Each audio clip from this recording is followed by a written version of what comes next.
Hello, everyone, and welcome to another episode of the Real Estate Development Insights podcast, where we bring you ideas, experiences, and best practices from the real estate development industry.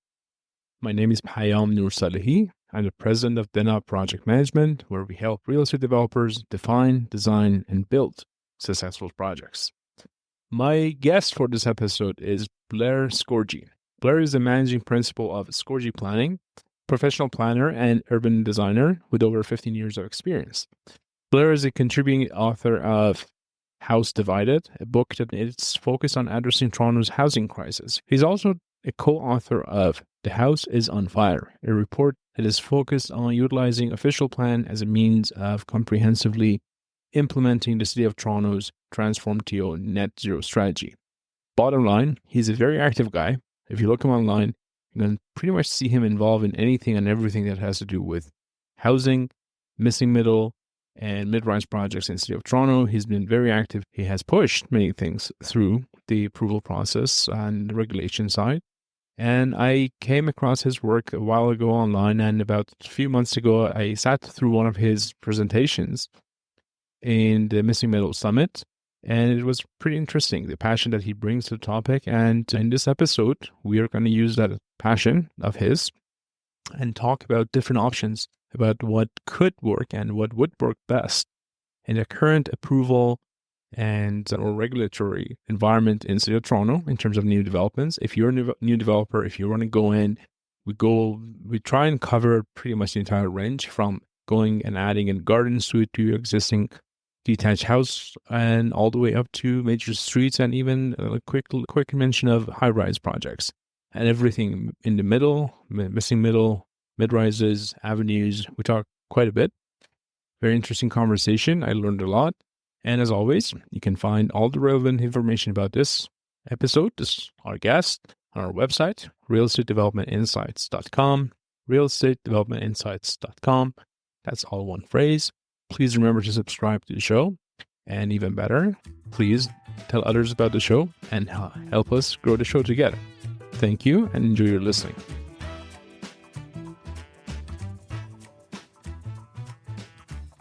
Hi, Blair.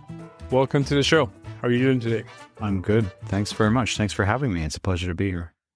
Thank you for being here. We appreciate your time. Why don't we start by you giving our audience a little bit of an introduction? Okay, where do I start? So my name is Blair Scorgie. I'm a registered professional planner and an urban designer. I have a bachelor's of urban regional planning from what is now Toronto Metropolitan University and a post-professional master's of architecture from McGill University. I have been working in the consulting field for about 17 years now, and I also in a full-time capacity and teaching in a part-time capacity for about 10 years. So I got my career start at a multidisciplinary planning and design firm called Brooke McElroy in Toronto, where I focused primarily on executing public sector contracts, doing a lot of urban design guidelines, master plans, that kind of stuff. I was there for many years, and then I transitioned to a new job at SVN Architects and Planners, another sort of multidisciplinary planning design firm. There I started getting into real planning and leading a lot of policy planning exercises, a lot of secondary plans and area-specific plans, learning a lot about policy, and starting to dive a little bit more into development approvals. And that was, of course, before I became the company's business development director. And I put a pause on my planning consulting work and focused on developing the business for a couple of years. And then I moved to a company called Sejeki Planning as a partner, where I started doing a lot more private land development work, development approvals. A lot of that is centered around major transit station areas in the Greater Toronto and Hamilton area. A lot of tall buildings, mid-rise buildings, multi-tower sites, things like that. And then recently I decided to go in on my own. And so I started my own company. It's called Scorgie Planning. So I'm a sole proprietor and I do a real mix of things. I do a lot of development approvals, mainly things that I can sort of manage on my own for the most part. So a lot of committee of adjustment work, a lot of minor variances and consents. I'm really interested in housing policy and implementing housing solutions on the ground. So a lot of my work centers on missing middle housing, so like multiplexes and garden suites and laneway suites. But I also do the higher end of that sort of scale, major streets, a lot of major streets applications, like up to 6-story wood frame residential and mixed use buildings. The largest development I've got on the go at the moment is a tall mid-rise building, a 15-story building, also purpose-built rental with an affordable housing component to it on Vaughan Road in sort of Midtown Toronto. And then I do some work with school boards, renovations and expansions of schools, secondary schools, doing some research work with a philanthropic organization called Neptus Foundation. So looking at the viability of commercial uses and mixed-use development in Toronto's laneway system, and also involved in a couple of secondary plans. So I'm involved in the North York Centre secondary plan. I'm actually writing all the non-residential land use policies. And I'm working on a secondary plan with the town of Halton Hills, looking at the Wells Street corridor.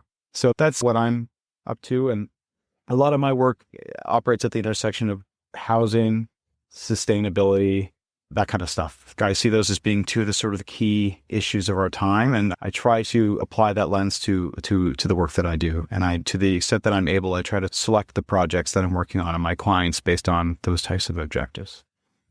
I would like to, obviously we're going to talk about housing a lot in this episode, and I'll get into that in a second, but I do want to double click on sustainability. Planning, and where do planning and sustainability overlap? It's a good question. It's a big question. So a lot of the work that I do at this scale that I've just described, a lot of the projects are stick frame construction, right? So dealing in wood instead of reinforced concrete systems or steel structures. The tall mid-rise I mentioned, we're looking at a hybrid solution. We haven't defined a construction methodology for that project just yet, but it's likely to be something that involves mass timber in combination with other things. A lot of, at the scale that I work at, again, because a lot of the projects are purpose-built rental, whether they be environmentally conscious clients or people that are just primarily concerned with their operating costs long-term, or both, ideally. In many cases, it's both. They're starting to look at things like passive house design and they're looking at things like air source heat pump technologies, or the tall mid-rise project I just mentioned. We're looking at a geothermal system, a sustainable energy usage, full electrification, oftentimes really tight and efficient building envelopes. Again, a lot of that sort of just comes down to the scale and the materials that we're able to work out of and the ability to fully electrify a small building. It's a lot more difficult to electrify like a 150 unit building than it is like a 15 unit building. That kind of stuff, right? Interesting. And so that's kind of in a nutshell, it's that kind of stuff. That's interesting because I know I've had the privilege of working on a few projects like that. Yeah. And it's definitely technical. I'm just not used to planners being involved in it. So it's interesting to know that you're involved in that discussion. And I'm going to go back to where you and I started talking. Okay. I had the opportunity to attend the Missing Middle Summit. Kudos to people who arranged it and run it. It was the third year, I think. And I had the opportunity to sit through one of your presentations. And that's what got me intrigued to have this episode and have this conversation. Partially because as I was sitting there and I'm listening to everyone talking, there were very great speakers at the event. Yeah. I'm sitting there listening and I'm thinking to myself, there's a lot of moving parts in our city right now. It seems like everyone is doing something. There are multiple things going on at the same time. Yeah. And it seems like everyone has the best intentions. It doesn't seem like anyone wants to slow things down. But at the same time, why am I not seeing the results, or maybe I'm missing the results of what's going on out there? So with that kind of context, or at least my view of the context that I have, and it could be entirely wrong, and I would be very happy if you tell me I'm totally off base. I want to kind of go through this episode with you because I know you like you mentioned, you're very active in this missing mid-rise section, and we have multiple initiatives and programs and changes out there. There's the whole major street discussion. There used to be the avenues. Then we have the multiplexes, then 4-plex, 6-plex, ADU, laneway, garden street, you name it. There's probably about a dozen different names. Possibly quite a bit of them are overlapping out there right now that are happening in the city of Toronto. I want to ask you to maybe, in whichever order that makes sense from your perspective, give us an overview of what each of them are what they stand for, the way you understand them, and maybe through the lens of someone who is new to this concept, like someone who. And I say that because I do get calls from some of these listeners that we're fortunate to have, and I'm saying, guys, like we have some money, we want to start doing things. Mm-hmm. We used to do a custom house, we can't do that anymore. Doesn't really make sense to do a custom house these days. What is the next best thing? And I want to get to that toward the end of this episode on what are the choices are, and maybe walk us through that. I'll let you lead the conversation there. Okay, so sort of high level overview of what the missing middle options are. Okay, correct. Starting at the smallest scale, perhaps? Sure. Okay. So the very smallest scale, properties that are zoned residential that contain, any kind of low-rise housing form really can have accessory dwelling units. So you can, that could be as simple as a basement apartment. It could be like a nanny suite, a granny flat kind of thing. So people can retrofit existing buildings to incorporate secondary suites or accessory dwelling units. So that's one thing, and you can have them inside the main building. So as I said, like in the basement or something like that.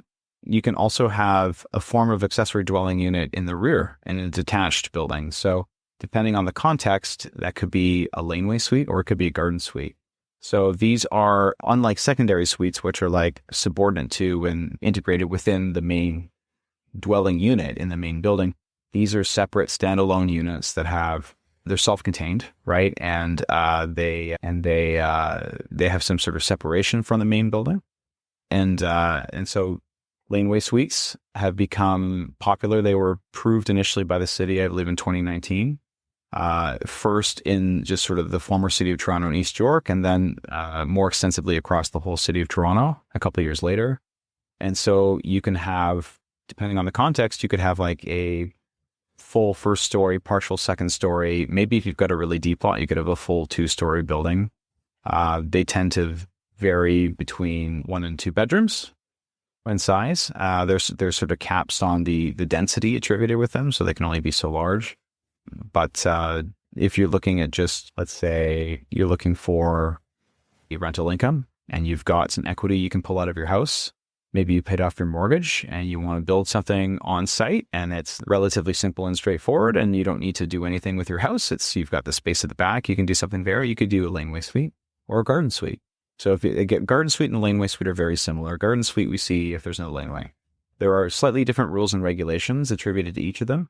Laneway suites typically can be oftentimes a little bit larger, although the rules are starting to change. So that I may have a different story for you in a matter of weeks. But that's kind of the low-hanging fruit. And the people that choose to build garden suites seem to be, based on sort of initial uptake, seem to be more so using them for their own purposes, like to move into, to rent out the primary building. I don't entirely know why that is, but there seems to be a bit of a pattern there. But, imagine, you could use these types of things that they're accessible. They could be designed to be accessible. So they're really ideal for people aging in place and wanting to stay in their neighborhood. And maybe they want to rent out the main building to help finance their retirement.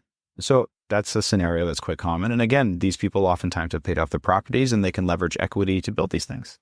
Or they may have like adult children with disabilities or adult children who are struggling to find, their own foothold in the housing market that want some autonomy, some separation, some privacy from their parents. But maybe in the case of, say, an adult child with disabilities, maybe the parents want to keep them nearby. Right. Or they can, again, they can rent them out.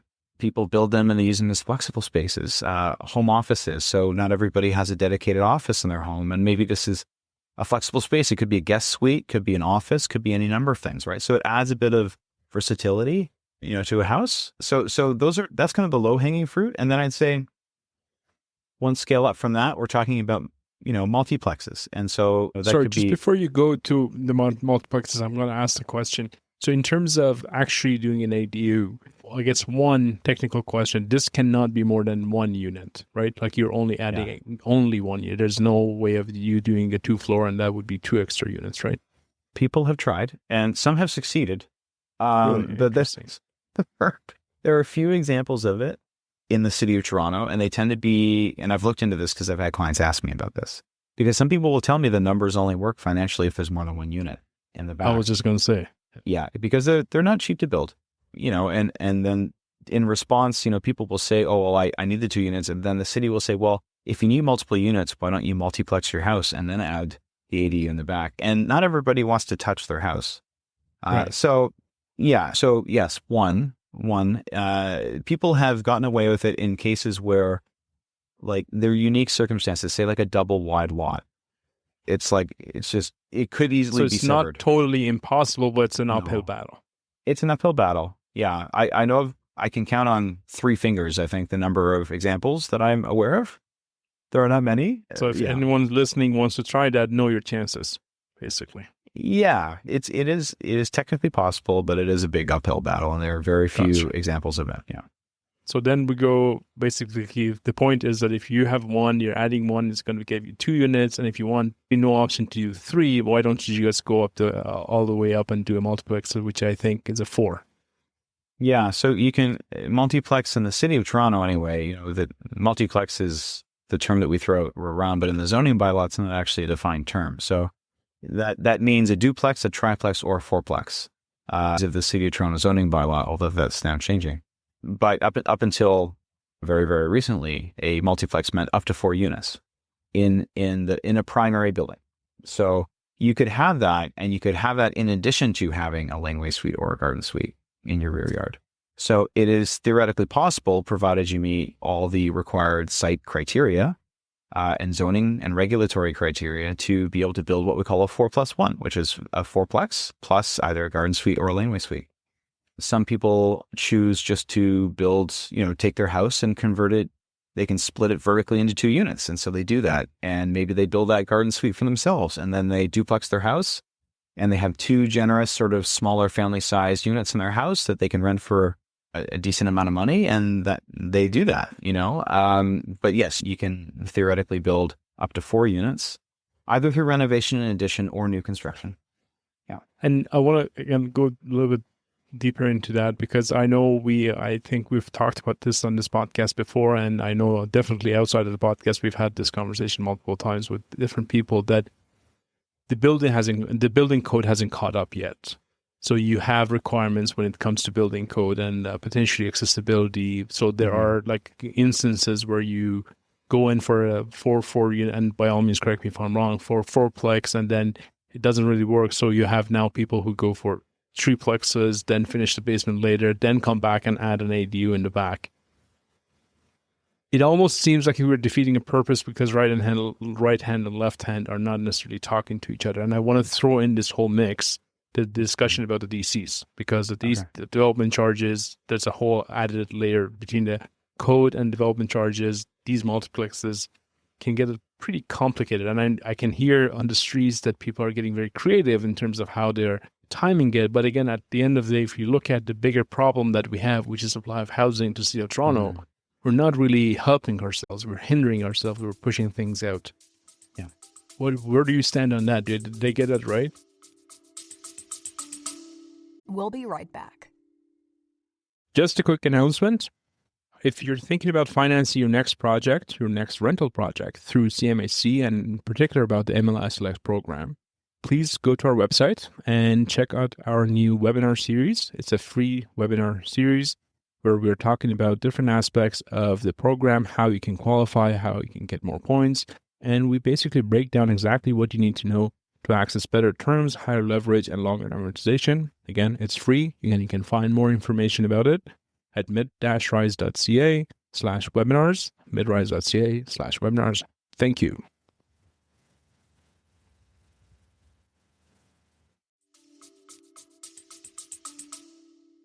I'll preface this discussion with saying that, this is timely because as of June 25th, the multiplex monitoring report and recommendations were presented to City Council and were adopted by City Council. Received notification of adoption, I think, yesterday or today.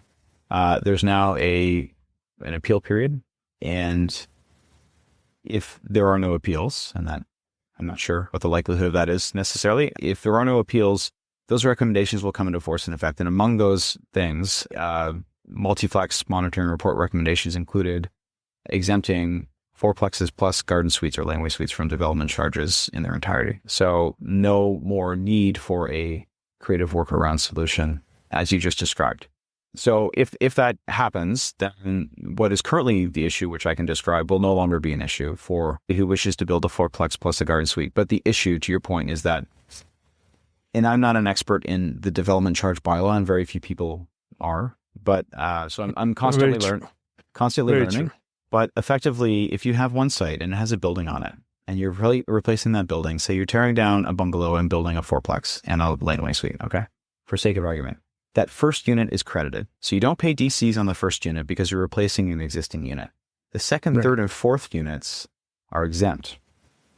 The fifth unit is not exempt. So if you build a 4+1, theoretically, the first unit is credited, the remaining units are exempt. The second you go and you build that fifth unit, which in this case is the garden suite or the laneway suite, the way that it was, and the way that I guess it currently is until these regulations come into force and effect, is that the DC bylaw kicks in. And the way the DC bylaw is written in the City of Toronto, if you trigger that fifth unit, you pay DCs not just on that fifth unit, but on all 5 units, which is the problem. Yeah. So these recommendations seek to address that, to eliminate. So I guess that. in a perfect world, sorry to interrupt you, but I guess in a perfect world, everything goes according to the plan. Let's say before end of 2025, we could be in a situation in Toronto that you can get 4+1 units without DCs. Theoretically, if there are no appeals by the end of August, beginning of September, you should be able to do that. Yeah. So the workaround solution that you're describing, and there's a couple different ways that I've seen it done. So bear this in mind in the event of an appeal or, this thing not happening. So there's a couple of ways. People will open and close permits separately. So they will do it one of two ways. They'll build the fourplex and open and close the permits on the fourplex and do the servicing lines for the garden suite, maybe pour the pad, and then get separate permits for the garden or laneway suites after the fact. So the way the DC bylaw is written, every building permit application has the exemption built into it. You could theoretically, you could go back and you could request additional units beyond that up into 4, and they would be exempt. So that's how people are doing it. That's one way they're doing it. The other way that they're doing it is they're building everything at the same time, the garden suite plus the fourplex, but they're building the fourplex like a triplex. They're doing the reference for the fourth kitchen and the HVAC system, but they're not installing the cabinets in the kitchen, and they don't have a separate entry door for that fourth unit. It's tied to another unit. And then they close the permits and they open a separate set of permits to break apart two of the units. Modification. Yeah. And the reason they do that is sequencing, so that they can get on site at once, they can build the whole thing at once, and then it's just a permitting issue, and it's cutting a door open. From a construction perspective and from a sustainability perspective, what a waste that is. And that's number one. Yeah. But also, I just want to open the bracket here and a disclaimer for anyone who's listening. Please consult your QP. We're not advising you to do anything without consulting the right QP on the job. So these are just some of our observations that we're seeing on the streets right now. Yeah. But okay, so we get to that 4+1. Now we're seeing recently the shift toward the six-plexes, right? Maybe let's talk about that a little bit. Okay, so at that same June 25th council meeting, there's another item which was separate from the multiplex monitoring report recommendations, and it was about creating regulations for six-plexes on a citywide basis. So that item was not adopted in its original form. It was on account of lack of political will, specifically in the suburbs of Toronto, suburban wards of Toronto and Scarborough and Etobicoke in particular, I think, but also to some extent in North York. The decision was made to bring forward a motion to council to scale back the geographic extent of the recommendations to the former City of Toronto and East York and Ward 23, which was already doing it through a pilot project. So that passed. So that was adopted by council, with the opportunity for other wards to opt in should they choose to do so at the appropriate time. They're leaving the door open. We'll see if the City of Toronto receives its federal government housing accelerator fund money or not, because the condition was that they approve six-plexes on a citywide basis to qualify for $30 million worth of money on an annual basis. They have failed to do that. It'd be interesting to see what the federal government actually does about it, if they set an example for Toronto or not. I'm not surprised. I'm disappointed, but I'm not surprised. This is the right word. Yes. Yeah. So it's a stepping stone. It's a very piecemeal process. Everything in this town happens in a very incremental, very piecemeal fashion. This is just the next iteration of it. So the way I see this is I don't think any suburban councillor is going to voluntarily opt into this unless they start seeing the success of the program and thinking, and hearing from the constituents that they want this. And part of that is the human side of the story, which is who stands to benefit from these? Who is living in these? How are they benefiting from it? And that's part of it. I think part of it is demonstrating that the sky doesn't fall and the world doesn't end where we are permitting them. And we have examples in a couple of years that we can point to and say, hey, look, that's a six-plex. Can you tell that that's a six-plex? It looks like a semi. Can you honestly tell me that's a six-plex? Can you really tell me that it goes against your neighborhood character? Like that kind of stuff. Like it fits in seamlessly. It coexists harmoniously. The sky hasn't fallen. We have more neighbors than we used to. Oh, Europe has never materialized? Oh, well, maybe they're not so bad after all. So I think, we can sort of treat, as much as it is not a pilot project anymore, I think we can treat what was adopted by council as a bit of a pilot to demonstrate to the rest of the city, we can have these things and they're actually pretty great and we can house a lot of people and we can accommodate a greater diversity and range of housing needs. And they're actually going to get built at scale because the numbers pencil financially. They're less of a passion project than, say, fourplexes and garden suites are. And so I think you can expect to see more of them in the areas where they are permitted, and subject to a few things happening. So one thing that did happen was prior to the council meeting on June 25th, theoretically anything with 5 or more units was subject to parkland dedication requirements. Josh Matlow, in his wisdom, brought forward a motion to ask staff to look at the viability of exempting 5-plexes and 6-plexes from parkland dedication requirements, which are a significant cost at that scale. Yes. So we've checked that box. There are other boxes that need to be checked. So going back to our conversation about development charges, the city's reviewing its DC bylaw, it's updating it. I expect when all is said and done, there will be some direction to exempt 5-plexes and 6-plexes from DCs in some way, one way or another. Right. And I can tell you, I believe some very proactive wards in the city of Toronto may currently be working on motions to do just that on a ward-specific basis. And if and when that happens, they will pilot that idea and we will actually see these things starting to scale. And that will be incredible. And that would be a great change of pace for sure. It would be. And there are a few other things like that I think need to be addressed before we start. And you mentioned building code issues. So building code is going to take a while to catch up. But, there are, and I'm not a code compliance expert.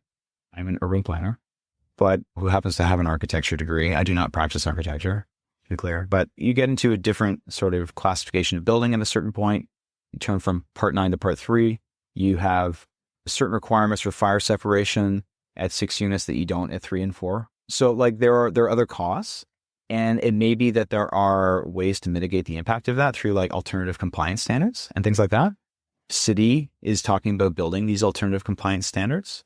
The code is being reviewed. It could be that these things take time to catch up, but the wheels are in motion at the same time. Yeah. And hopefully they keep the momentum going and they keep it going.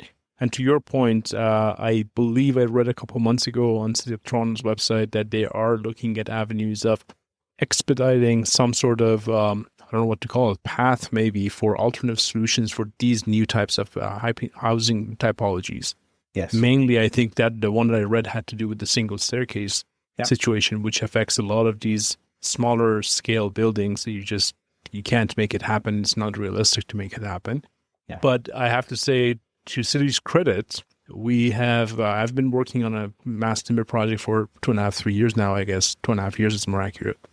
And we had a number of different alternative solutions, and city accepted them with a very open mind, which was refreshing, which was good. That the engineering side of city was really open to exploring the ideas. It gives me a lot of hope, and hopefully we'll see something like that. Because to your point, if you want to wait for the code to catch up, it might be another 5 years. Yeah, it might be 2030, and we don't have that breathing room. And I'll tell you on the private consulting and development side of all of this as well, people are taking risks and pushing, to your point, but even with like four-plexes and six-plexes, pushing through concepts that require alternative compliance standards and taking risks in that they will be accepted. And they are starting to see some traction with that. And the beautiful thing about that is, even though the chief building official has to treat every application individually on its merits, we are kind of creating precedent here. Like, if circumstances are consistent, a similar type of building should theoretically qualify for the same type of alternative compliance standard. True. Very true. And I think we're starting to see that. So I think we're getting to a point where, whether it's the city leading it or the development community leading it and the city responding to it, we're starting to create a bit of a framework for what range of solutions might be acceptable and what sorts of contexts. And that applies to major streets developments as well. So So in the interim, we're being creative. Like, I work on a lot of major street sites that use scissor stairs because they're more efficient than linear corridors with double sets of staircases. So why don't we go there? Why don't we switch? We talked about four-plexes, we talked about six-plexes, and hopefully good news is going to come. And maybe in a year we do another episode and we celebrate the good news together. But meanwhile, take us the next step higher.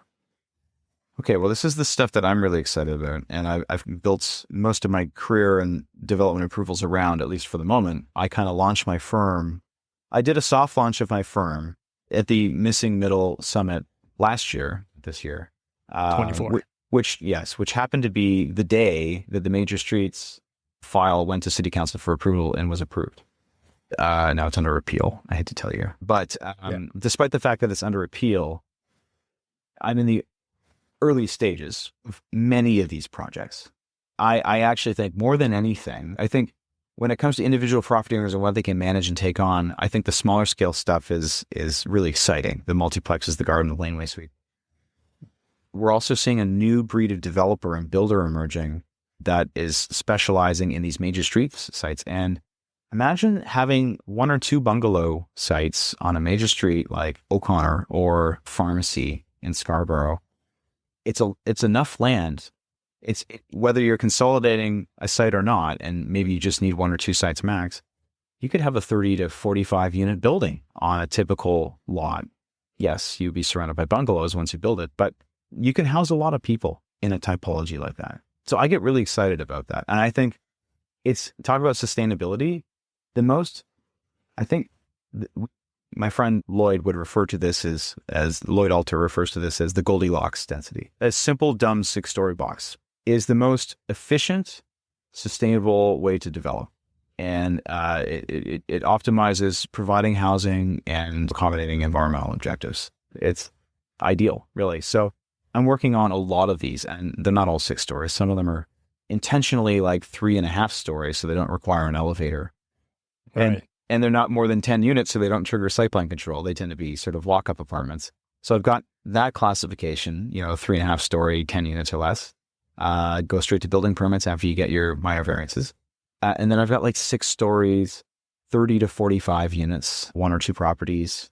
Theoretically could go up to 60 units. I haven't worked on a project yet where we were actually able to take advantage of that 60 unit cap, but I'm approaching it on a couple. And I find them really exciting. So they're subject now as of. I was just waiting for you to finish because I share your excitement equal, if not more. Yeah. And frankly, our work at midrise.ca, which started a few years ago, has been totally aimed at that particular section because we operate by the belief that the situation that we have in the city of Toronto and in Canada as large, in terms of housing crisis, was created by a set of systems that mainly limited development to bigger players and bigger operatives in the market. And I'm a big believer that unless we unleash, and that's what we have on the website, unless we unleash a small army of small developers that come in and do a lot of them. And I have the privilege of being working with a handful of them, which go in and, like, to your point, 75 feet sites and very tight urban settings. And first of all, it keeps my life as a builder very interesting, having done a few of them. Like, you learn a few tricks, but they're not easy to do. But to your point, the step, like, I know a few occasions that I've had this conversation with a couple of our like clients and said, don't build the 7-story, just do the 6. Just do the 6, stick to the 6. It also, and for those of our listeners who are listening, if you're going to go for 7 and all of a sudden you go to a different category of building code for 500 square feet, it's not worth it. The numbers won't work. Just go back to 7. Just go back to 6, sorry. Stick below the level.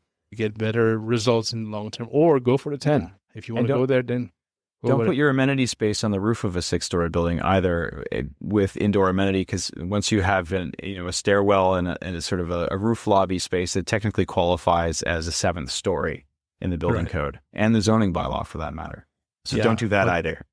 Don't do that either. It's a very tricky form to get right, but I am 100% in agreement with you that I do foresee that there's a future that we have a ton of those buildings on, like you said, like pharmacies or O'Connor or even St. Clair or Eglinton, for example. Like it doesn't need to be 20 stories. No, we don't need more. That's the thing. 80-story buildings. I don't really think we need more of those. We do need more of these 3, 4, 5, 6, maybe 8, maybe 10-story buildings. And our city is beautiful enough, has enough amenities, and has enough culture that is accepting, that can take it and make it into beautiful things, hopefully in my lifetime and your lifetime together. So we'll go from there. Okay, so that's the major streets.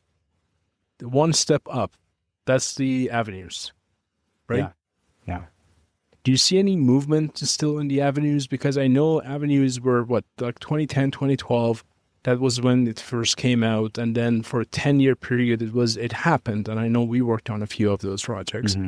But I want to say I read somewhere about a year ago probably that was like 132 projects in the city of Toronto that qualifies. That's like 10 per year, or 12 per year. I don't see too many of them happening right now. Do you? No. I live in an area of the city where like they are happening, but I'm not so naive to think that that's the case everywhere. I live in Leslieville, and in the time that I've lived here, which has been about a decade, I've seen a dozen of them go up on Queen Street East. But I'm close to the downtown. It's a streetcar suburb.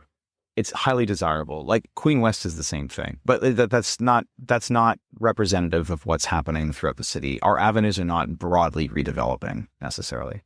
Now, I would say as time goes on and the rules start to get adjusted, I anticipate we will see more. But a few things, and we haven't covered off the appeal to the major streets thing. So if we want to cover that later, we can. But on the avenues thing, okay, so it was May of 2010. It was adopted by council. I know that because I was there, because I helped write it. And I was the grunt. This was the first major project I had out of university working in consulting, and it defined 2 years of my life. So it was exciting for me to see this get approved. It was kind of watered down. The intent at the time was to upzone the avenues, to bring them as of right permissions in keeping with what the guidelines anticipated. It just happened. It happened like a few months ago. So it's taken 15 years. Speaking of piecemeal and slow progress. Sorry, it's taken 15 years, but we got it done this year. We got it done. And so the existing, I refer to them as the original avenues, have been upzoned. Okay. So that's huge, because it's great to have guidelines, but if you're still subject to a site-specific zoning bylaw amendment, in addition to like consolidating 5, 6, 7 parcels of land to get enough space to justify financially building something that's a wedding cake, all these units every floor, a lot of painful to make it make financial sense. So the fact that they upzoned the avenues made a huge difference. On that note, the other thing that they did at the end of last year was they updated the guidelines. The guidelines in 2010, we thought they were fine. The market conditions were different. There was an environmental crisis that we weren't talking about, maybe weren't as aware of it as we needed to be. There certainly wasn't a housing crisis, let me tell you, at least not in the context of what we have today. The world has changed. And so there's a need for the pendulum to swing. What was the right solution in 2010 is not the right solution for 2025. And I'm frustrated that it took so long to get to this point. But finally, by the end of 2024, after years of advocacy, on my part and others, the part of me and others rather, the city revised its mid-rise guidelines, simplified the building envelope, killed the angular plane, which I helped create reluctantly. Thank God. Yeah. Killed the angular plane, replaced it with step backs, but a simplified step back, simplified building form, more units, and a bigger building envelope. We've done a couple of things. We've upzoned the lands, and we've also increased the number of units that you can have, and we've simplified the building envelopes. those two things will go a big way, I think, to scaling mid-rise buildings in Toronto. Now, it's still going to be a labor of love. It's still not as easy to do as to build a tower on a parking lot. It's not going to be something everybody jumps at, but I think, the pendulum is swinging in the right direction. I anticipate we're going to see more of them for that reason. The other reason I expect we're going to see more is that the other thing that the city did this year was dramatically increase the number of avenues. I can't quantify it, but it looks on the map like they've added an extra third, basically, of avenues in the city of Toronto. Now, they have more work to do on that. Those have been identified in the official plan maps, but the zoning has not been brought into force and effect. So they have not been upzoned. You no longer require an official plan amendment to build a mid-rise building on an avenue in one of these new avenues. But you still have to go through a zoning bylaw amendment. So, and the other thing is that and to that comment about official plan amendment, part of the reason for that is that some of these new avenues are neighborhoods. They're not mixed use. They're neighborhoods or apartment neighborhoods, and you couldn't conceivably build in them without an official plan amendment before. The fact that they've been identified as avenues and designated as such means that you no longer need that. And in fact, the avenue policies in the official plan have been updated to suggest that these types of sites, even though they're neighborhoods, if they have frontage on an avenue, are appropriate locations for intensification at the mid-rise scale. So that's huge. That's huge. But we're still waiting on the zoning to come.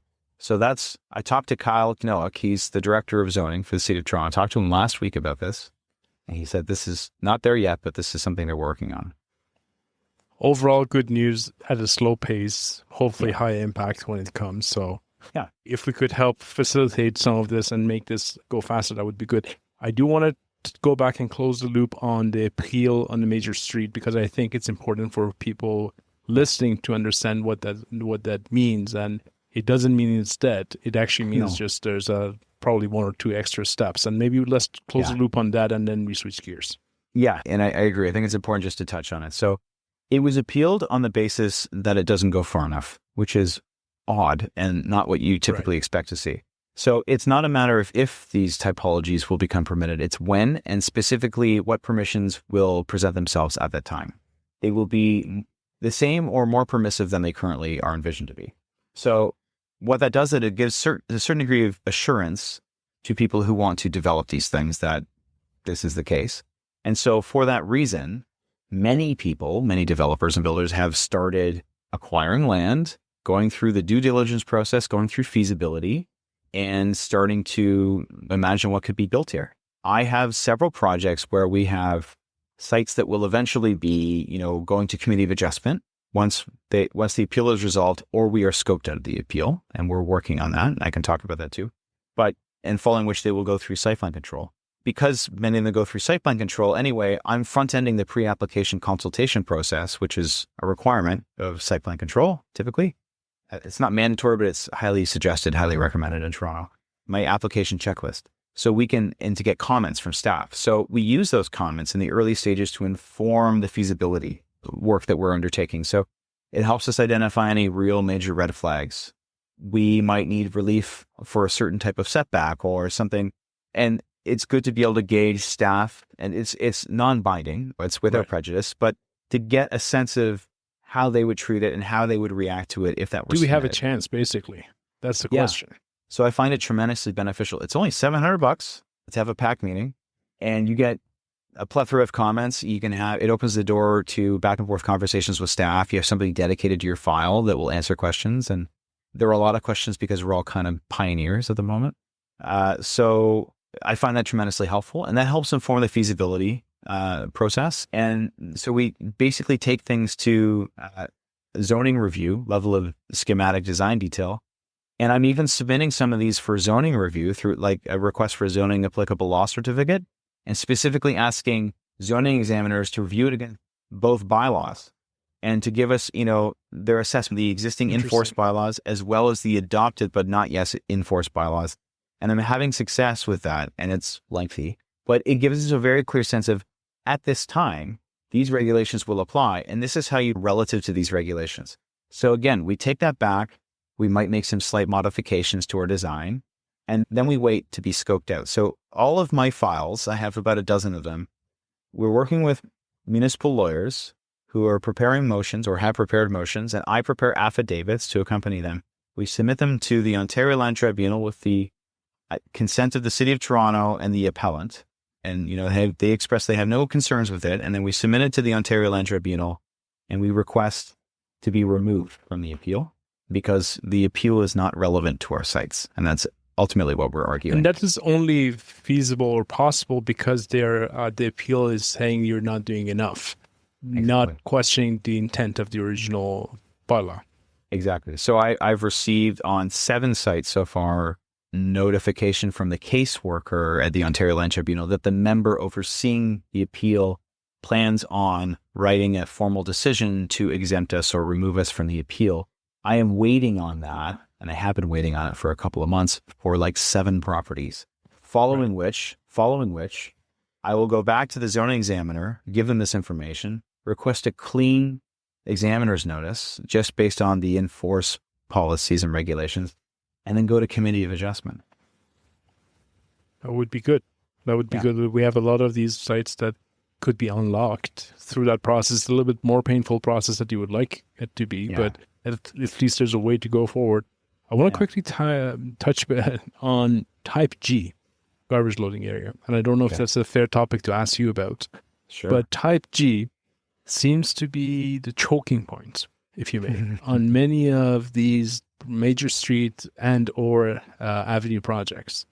And I say that, I don't say that from necessarily a planning perspective because that's definitely not my area of expertise. It's more on a numbers perspective.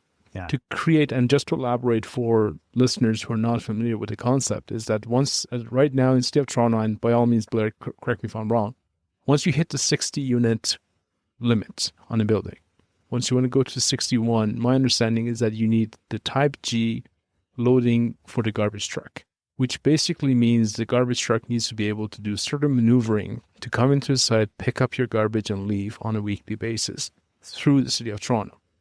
Why I'm bringing this up is that many of these smaller sites that you and I have been talking so far about do not permit that maneuver. So by the nature of the location of the site, the way they're situated between other properties, you might have a huge site, but you cannot build more than 60 units. You can have a site that could potentially go 12, 15 floors high, but you cannot do more than 60 units. Are you seeing that elsewhere, or is it just my draw of luck that I've been dealing with these projects? 1, and 2, what do you think about that? Like, is there a relief coming? Should we be fighting for that? Okay, there's a lot to unpack there. Yeah, so just to clarify, technically type G loading requirements come in at 30 units, but between 30 and 60 units, subject to meeting specific criteria, applicants can request an exemption. So once you pass 60 units, you do not qualify for exemption. So I'm not going to go through the whole document in detail, but if you've got a mid-rise building, there are certain criteria you need to achieve in terms of the location configuration of the waste room, how it's accessed, where the bins are going to be stored. Do you have sufficient space for the bins, and like how you're moving them and like storing them without obstructing the sidewalk? And there's a lot of garbage to talk. Yeah. But in the 30 to 60 range, it's possible to request and obtain exemption from type G loading requirements, subject to meeting certain criteria. It's easier the fewer units there are. The closer you get to 60, the more challenging it becomes, in my experience. Once you cross that 60 unit threshold, you require a type G loading space, no exception. So that theoretically does impact it doesn't impact multiplexes, for starters. Correct. It does theoretically impact major street sites because some of them could be 30 to 60 units. Many of them, in fact, are. In fact, very few units, unless they're 10 units or less and going straight to building permits, most developers won't even consider building something on a major street unless it's at least 30 units, 40 units, because they have to financially justify going through the site plan control process, which is expensive and time consuming. Yeah, it affects many major streets buildings, the extent to which depends on how large those buildings are. I have had success receiving exception verbally in principle from solid waste management staff saying, if you were to proceed with this application, we would not oppose it. We would accept this condition. I've had to provide documentation to support that with rationale from a transportation and waste management perspective. I've had to detail, not me, but my team has had to detail architectural drawings to indicate how that would be accommodated. So there's work involved. But I had some success in getting verbal approval from solid waste management services subject to these criteria being met in the application. And this is above 60 units you're talking about, or no, between 30 and 60? This is sort of between 30 and 45 largely for me. Gotcha. This kind of 45 is kind of the biggest I've worked on the major streets. Now I am working on, I've mentioned this site on Vaughan. So it's, likely to be a tall mid-rise. Haven't quite ironed out the height. Imagine it's somewhere in the neighborhood of 14 to 16 stories. It has about 100 units. Okay. So it does not qualify for this, right? However, it's a constrained site. It's a very narrow laneway. It's a 3-meter wide laneway. It's a mid-block site. And it's very difficult to get City of Toronto waste vehicles into this site. In fact, it's not possible to get them in the laneway without obstructing, with their turning radii, based on the size of the vehicle, parking spaces, on-street parking spaces, and private property. So unless we widen the entire laneway, which is not possible, it is not physically possible to get the city's vehicles down that laneway. So that opens the door to private waste removal, which is attractive. It actually doesn't really cost any more than city service does. You're just paying somebody else. And then we have a bit more flexibility in vehicle size so that we can work with smaller vehicles, which means not only that we can address the turning radii issues, but we also have an argument potentially for not accommodating a Type G loading space because the City of Toronto vehicles require all that, but some of these private vehicles do not. They're smaller. Correct. And so I have been successful in negotiating Type C for a 100-unit building, for example, where Type G would typically be required on the basis that it's private waste removal. It's not possible to accommodate the City of Toronto vehicles in this laneway. They don't want us servicing the site from the street. They want it from the laneway. They want it enclosed. We could offer a larger loading space, but it would be exterior to the building and it would be like a lay-by configuration. They don't want that. They want it in the building. So to make the turning movements, the turning radii of these vehicles, we have to sort of play Tetris a little bit in terms of where it sits on the site without disrupting the core of the building and all these other things. And we've rationalized, we can't fit a Type G in here. It's going to kill the ground floor. And we don't need it. So why do we have to provide it? And we've successfully negotiated with the city Type C internal to the building because we don't need it. We don't need Type G. And so I'm happy to hear that. So I have had conversations with transportation and waste management and planning and urban design where in principle, they agree with the solution on a, site-specific basis for a constrained site. So I do think that they're open and willing to consider alternatives, but you need to rationalize them. You need to tell them why you can't give them the baseline expectation. Many times is not reasonable, Yeah. And really not necessary. So again, we have to provide rationale to support this in our submission, but in principle, they don't disagree with it. They're not going to oppose it. And I think that's a big point too, an important point for people to know that you have to think about stuff like that when you talk about major streets and all the programs that we talked about. Yeah, I'm pretty sure each of them has like an Achilles heel somewhere hidden that you need to look for it. And before you make a decision, like between the Type G, between the development charges, the building code, single staircase, double staircase, like these are the things that you want to watch out for before you go in. I want to move forward a little bit in terms of when we look at it, or the private developers that we deal with look at it. You almost, and I don't know what's the correct name for it, but there's a risk versus approval length criteria, or like something that you think about. Okay, I can go in, I have a lot on let's say one of the streets that you could go in for a 3-story, you could go for a 6-story, or you could try and push for a 8-story, 60-unit building, right? Yeah. And then on the back end of it, you're thinking this first one might be a 6-month process, second one might be a 12-month process, and the third one might be a 3-year process. Yeah. From where you're sitting right now, and of all these typologies that we just discussed, which ones do you see moving smoother, faster through the approval process to the extent that you're involved and to the extent that the authorities and municipalities are processing them?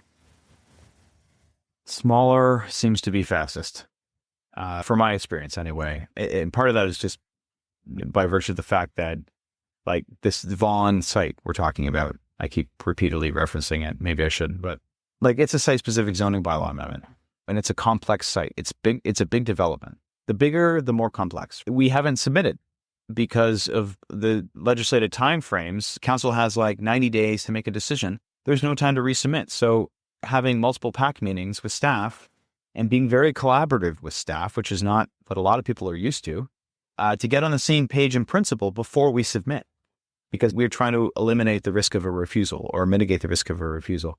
So there's a lot of upfront work, and there's a lot of complicated issues. There's not just loading, there's also volume. So it's like the amenity space requirements, there's shadow impacts, there's all kinds of stuff, right? Not to mention the structural issues and all, like urban design wants articulation and fenestration. We're concerned about how many transfer slabs we have because it could kill the project, right? So it's a beast. Like it's a big building, and there's a lot of things that need to be considered. A multiplex, you could conceivably build as of right.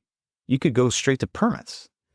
Tomorrow, you could go to permits if you have the right design, if you have the right site. Theoretically, hypothetically, you could do that. So I would say the lowest hanging fruit is let the small stuff. Are you going to get the kind of return on investment? No, you're not, right? Honestly, a hot spot once, I think now that the DC exemption for 4-plexes plus garden suites or laneway suites is coming through, provided it's not appealed, I think we're going to see a lot more of those get built, just because I think it's going to make more financial sense. I think once we can address the DC issues with 6-plexes, I think we're going to see a lot of 6-plexes get built because I think they're easy. Once the appeal is resolved on the major streets, again, I think we're going to see a ton of them get built, like more than any other typology. I think we're going to see. Definitely hoping you're right, because that would be a city that I would love to live in. Well, like, you can just think of the cost associated with the land on some of these streets. You're talking about 1950s era bungalows in Scarborough. You might be able to get the land for less than $1 million in some cases, right? So let me flip that question back to you another way then. Tomorrow morning, you find an old lottery ticket in one of your old pens, and you figure out that you've won like $3 million. Which one of these projects you're going to start? 3 million. I don't know what you can do with 3 million. Let's say 5. Let's say 5. Your taste is too expensive. Let's say 5. I would, I think if I had the right property and had the right partners, I might be inclined to go with a major streets sort of acquisition. But I would want to make sure that, I've got a partner that's really strong on the finance side of things, got investors lined up, has really good at developing pro forma analysis. And I'd probably want a construction manager I know I can rely on. You have my number. Yeah, exactly. Somebody who's really good, who understands the typology too and the scale of development, right? And I'd probably want another partner who's sort of on the design side of things. I'd want to know that, the pro forma works in such a way that I can mitigate risk effectively, but I would be very interested in doing that. But I'm less scared about the prospect of, developing a 4-plex on my own. So if I wanted to avoid the headaches of lining up different partners, and if I thought I wanted to just do something simple on my own, I'd probably build a multiplex. And that's gotcha. I could probably do that with 3 to 5 million. That would be a project I would be interested in as well. Yeah. I want to start wrapping this up. You're a planner from an urban planning perspective, but if you were to look at it from a planning through time perspective, are we building the right city for the future? I think we're getting there. What I would like to see, I'd like to see a few other big things happen, and we don't have time to address all of them. Maybe just give me a menu and we can tap on that later. Okay. And we've touched on some of the reforms that are still, I feel, necessary and others feel are necessary. So there are other things too, that need to change that we haven't talked about that are not sexy, like dealing with Toronto Hydro is a nightmare. Dealing with Toronto Water is a nightmare. Where do you put the hydro vaults? Yeah. They will not let you pole mount these things if you build a multiplex. Where do you put the pad? Do you have to bury it? That's insane. Like there's all these other things that have to happen that haven't happened. So I think we're moving in the right direction. We're asking the right questions, but there's a lot more work that needs to happen. I am encouraged because Jason Thorne and city planning are looking at reform over amenity space requirements, garbage requirements, loading requirements, this type 2 conversation. They're starting to explore those things precisely because they know that those are the poison pills that remain, that are within their control. They don't control Toronto Hydro, but they can control these things, right? So I think we're getting there. But beyond all of that, I would like to see even more relief at the neighborhood scale. Personally, I don't understand why we're so hung up on regulating the number of units that go into a building at the neighborhood scale. I wish we could move away from talk of full plexes versus six-plexes and more just towards form-based codes and typology-based codes. Why not an 8-plex or a 12-plex if it fits? If you have the built form parameters in place and it fits, why not? Appropriate. You could have a walk-up apartment building with 12 units in it, and we have them. They exist. The sky hasn't fallen. Why don't we just permit those things? And I would like to see that kind of level of infill, if I can call it that, permitted in our neighborhoods. Yeah, so we've got still a gap, I'd say, between six-plexes, if I can call it that, and major streets. Is what happens on the edges of the neighborhoods next to the major streets. And why can't we open these transition zones up to greater intensities of development in excess of the 4 or 6 units, in excess of 3 or 4 stories, even between 4 and 6 stories? Why can't we have low-rise apartment buildings in neighborhoods? That's the missing piece. And maybe to start, it's in these transition areas between the interior of neighborhoods and these major streets and avenues. But maybe over time, it's allowed to evolve, and maybe we can just have them anywhere we want. I see that as being one of the last remaining big pieces that I think needs to be addressed from a housing perspective anyway. That would be good. That would be good. And hopefully it doesn't take another 15 years for this to happen. And we have discussed this on this podcast a few times. That's come up, and I'll bring it up again, that sometimes these gradual incremental changes seem to just hurt us rather than help us. It's just, you get busy, to your point, you get busy thinking about 4 to 6 versus missing the bigger picture of why 6? Why are we even talking about these numbers? But you and I probably can talk about that for another couple hours, and I don't want to make this episode that long. Any questions that I should have asked you, or any final thoughts that you have to share with our audience? Oh, geez. No, I mean, always happy to pick up the phone and talk if people have questions, or if they, if they listen to this and think, oh, well, but what about this wasn't covered? I'm always happy to pick up the phone and talk. My phone number is on my website. It's scorgieplanning.com. I'm the only Blair Scorgie on the internet. I'm the easiest person in the world to find. Just reach out and just let me know, and happy to chat. But no, I think that covers off a lot of it. I guess just to sort of tie a bow on the final point I kind of made. With city staff, I mentioned looking at some of these remaining poison pills. There's also other studies on the horizon, and one of them is transition zones, and it's because I have been pushing them for about 10 years to transition and opening up the edges of neighborhoods. And it is on their list of things that they say that they're going to be doing. It hasn't started yet, so that is something that they're going to be looking. I don't know. I mean, I think there are other things we need. Like, we're starting to see a lot more of these tall mid-rise buildings, but we don't have a clear set of guidelines for them. And the mid-rise guidelines kind of have been adapted to sort of apply to them, but there are unique considerations with them. And I think maybe we need a bit more thought into how they should be treated. We're borrowing aspects of tall building and mid-rise building design. Is there some thought that needs to go into that? There's a lot of concern over neighborhood character. I heard a horrible story just the other day about a very reasonable severance to build 2 fourplexes in Etobicoke in Long Branch not being approved by the Committee of Adjustment because the local residents association was so organized and so up in arms, they just killed this thing. It was very reasonable. which once these things we talked about, the June 25th, monitoring report things, among other things, they talked about getting rid of Chapter 900 zoning exceptions as they apply to multiplexes. If they had gone a committee of adjustment, they would have, after this got approved at the end of hopefully August, without appeal, and the Chapter 900 exceptions weren't applicable, they would have had very few variances that applied, and still this thing was killed.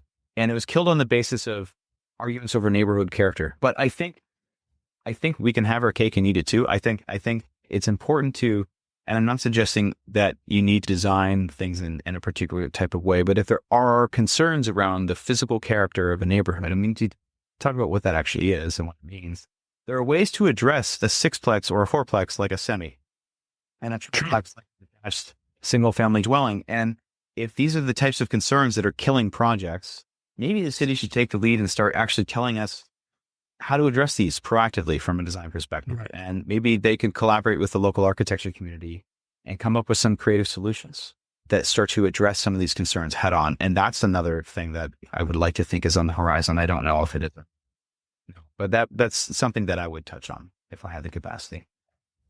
Thank you very much, Blair. This has been a lot of fun. I'm happy to find out that you and I share a lot of some common interests and hopes and beliefs, and I'm sure our paths are going to cross even more.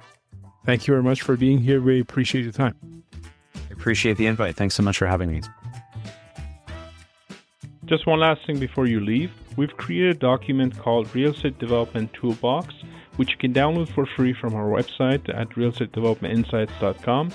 This document is basically the result of us asking our network and our listeners, what is a top tool that you use on a daily basis to keep yourself aware of information that's going on in the industry, the changes, the trends, the technologies, the regulations, and or if you the tools that you use to make sure that you deliver quality results to your clients and customers, the tools that help you with productivity in what you do, and also any softwares, specialized softwares that you think are useful to share with others.